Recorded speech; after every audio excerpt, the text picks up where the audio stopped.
Hello friends. ఈరోజు మనం 'దేవర' movie ఇంత బ్లాక్ బస్టర్ అవ్వడానికి ఎన్టీఆర్ ముఖ్యం.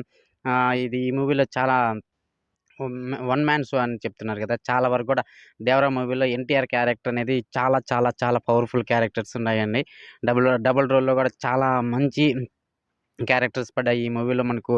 అండ్ ఎన్టీఆర్ కూడా యాక్టింగ్ కూడా చాలా చెప్పనవసరమే లేదు. ఇంత యాక్టింగ్ చేయడం వల్ల ఈ మూవీ నీకు 2 డేస్‌లోనే మనకి అది ఎక్కువగా కలెక్షన్ చేయడం అనేది చాలా మామూలు విషయమే కాదండి. 223 క్రోర్స్ అంటే మామూలు విషయం కాదు.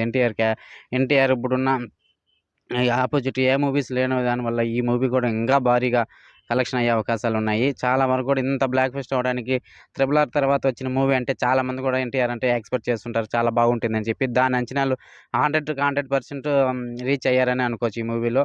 మన ఎన్టీఆర్ కూడా దాని ఆ తర్వాత హీరోయిన్ విషయానికొచ్చినా కూడా చాలా 'ప్రకాష్ రాజ్' ఇలా అజయ్ విషయానికి అందరూ కూడా చాలా మంచిగా క్యారెక్టర్స్ మంచి ఈ 'దేవరా' మూవీ అనేది ఒక మైలురాయిగా మనకు ఎన్టీఆర్ మూవీ లిస్ట్‌లో మనకు మైలురాయిగా నిలిచిపోతుందనేది చెప్పనవసరం లేదు.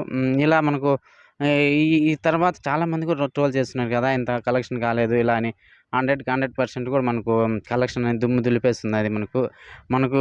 మన ఆంధ్రాలో చూసుకున్నా కూడా మనకు చాలా థియేటర్స్ కూడా మనకు ఎక్కువ అడిషనల్ ఎగస్ట్రా థియేటర్స్ కూడా ఎక్కువగా దీనికే 'దేవరా'కే మనకు పడుతున్నాయండి. ఎక్కువగా మనకు చాలా కలెక్షన్ విషయమైనా కూడా ఇంత బ్లాక్ బస్టర్ అవ్వడానికి ఎన్టీఆర్ మూవీస్ లిస్ట్‌లోనే మనకు ఇది 'దేవరా' అనేది ఇంకా పార్ట్ 2 ఉంది కదా! పార్ట్ 2 దాకా చాలా మంది వెయిట్ చేస్తున్నారు. పార్ట్ 2 వచ్చి మనకు 2026లో మనకొస్తుందని చెప్తున్నారు. ఇది ఇలా మనకు చూసినప్పటికీ మనకు 'కొరటాల శివ' మనకు లాస్ట్ మూవీ మనకు డిసప్పాయింట్ చేసిన ఈ మూవీతో మట్టుకు మనకు ఎన్టీఆర్ నాకు మంచి హిట్ అనేది ఇచ్చారని చెప్పుకోవచ్చు. అంతకుముందు మనకు 'జనతా గ్యారేజ్' కూడా 'కొరటాల శివ' తేవడము, ఎన్టీఆర్‌కి తీసిన 2 మూవీస్ కూడా మనకు బిగ్గెస్ట్ బ్లాక్ బస్టర్ అనే చెప్పుకోవచ్చు. ఇలాంటి మంచి మంచి రివ్యూస్ కావాలంటే మన ఛానల్ తప్పకుండా సబ్స్క్రైబ్ చేయండి. చిన్నబ్బాయి అఫీషియల్ ఛానల్.